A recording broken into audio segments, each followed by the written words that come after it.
Hi, everybody. D. Lisa West here, dream doula and life coach. Hi, Christina Spataro, psychotherapist and relationship coach. Today, we're going to talk about words. Words have power. Do you know that? Mhm. Are you aware of the power of your words? There's an old saying, the pen is mightier than the sword. Because what does the pen do? The pen writes words. And how even more powerful are the words that come out of our mouths? In our previous talk, we spoke about the idea how words can help, heal, or hurt. That W to the third power. How are you using your words? And it's very interesting because how words have been used in the past, or maybe how they've been used as weapons against us, really impacts whether we just look at the word like feedback. Feedback doesn't have to be bad, Mm. but so many of us, the minute we hear the word feedback, we're like, oh, we're envisioning an attack. We're envisioning somebody, making us feel small because at some point that's how it was used, but it doesn't have to. Oh, I remember learning how to make the sorry, readers, listeners, curse word coming. I remember learning how to give feedback as a shit sandwich. Mm-hmm. A slice of bread that's good, the shit in the middle, and another slice of bread. Mm-hmm. So you say something good about the person, you tell them the Mm-hmm. feedback you want them to shift, and then you follow up with something good. I I don't know. That still seemed kind of bad. But if Mm-hmm. you're managing people, you do have to give them Mm-hmm. critical feedback so that they can be better at their jobs. I agree. And I also think how you say it is so important. Like one of my first supervisors when I started working, he was my internship supervisor, then he became my job supervisor. He was a master at this because he had a way of giving you feedback that left you with your dignity. Like for instance, I was a beginning therapist. I was still learning. So when I said something that he said, instead of saying, oh, Christina, how could you do that? Or like, he'd be like, I could see, I could see where you were going with that. Have you thought about maybe doing something differently or doing it like this? So it was a way of like helping somebody improve, which is your ultimate goal, but doing it a way that you're still protecting their dignity because that's important too. You know, yes, you need to give people feedback. You need to, if you're over people, you need to, help them.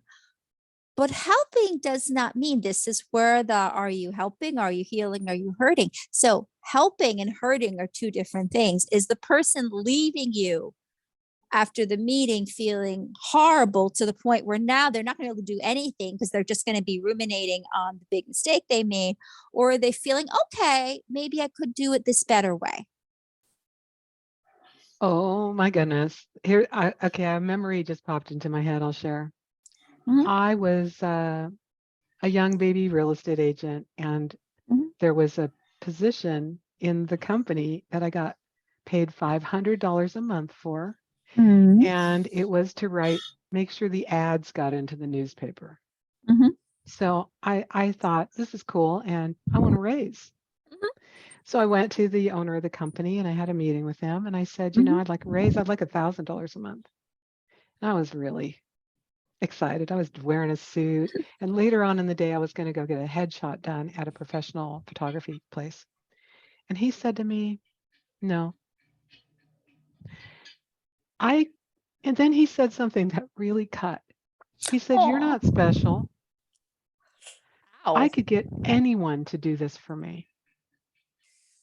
Ooh. And when he said, "You're not special," I just started to cry, and I Of couldn't stop crying course. for the rest of the meeting. And then Aw. I just left, got in my car, cried my eyes out, went home, washed my face, put my makeup back on, and went and got a headshot. And I didn't go back to the office for the rest of the day. He called the manager of the real estate office and said, I think I screwed up. She Ooh. might, she might quit. And uh, whatever conversation they had, next time I saw her, she said, please, could we have a conversation? And, Blair said he thinks he screwed up. And I was like, yeah, that was a bad conversation. I didn't feel good afterwards. He could have Mhm. simply said no. Yes. Did he have to tell me I wasn't special? No, he No, didn't. because obviously that was a big wound for me. In my some little Yes. part of me wants to be special. Of course. And you know what? I'm special. Yes, I Yes. am. And that There was a you stupid job go. anyway. Exactly. No, because, and that's the thing. Again, you don't have to be, you don't have to be mean, because that was a level of meanness that he didn't have to go to. Right on. You can say no. You can say no, or this isn't going to work, or no. Why are we taught as children to say no, thank you? We're taught that as to be polite. I think the kids are still being taught that now. So the idea being that you are showing appreciation for what the person is offering while still saying, no, it's okay, but no, thank you. So that's fine. You can free to say no. You should say no. We teach our clients the importance of boundaries and saying no, but say no with kindness. Right. In fact, I learned how to say no first instead Mhm. of thank you. No, thanks for asking. Exactly. Exactly. So there's so many ways to say it. There's so many ways to be compassionate about it. I'm having like two movie flashes. So this is, I think, so there was in the movie Fargo, in the beginning of the movie, where now they have found, there's the police are starting to investigate, and Marge is there, and she's there with her police, and they're looking at, he's telling her the information about the license plates and stuff. So he doesn't realize that the plates he's talking about are dealer plates, but instead of making him feel bad, she goes, I think there's something about your police work there, Norm. So it was like, look at it again. Not, okay, you idiot. No. I mean, actually, she was a great example of kindness. She was smart, she was perceptive, but she first and foremost was kind. She was kind to her subordinates. She was kind to her husband when his stamp didn't get picked. And then she was trying to help him see the bright side of it. Or it got picked for a lesser value, I think 1 cent or something. Like he did like the design for the stamp.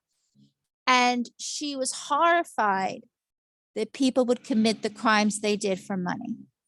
All of that for a little bit of money. So she was an example of using power in a good way, using power to help.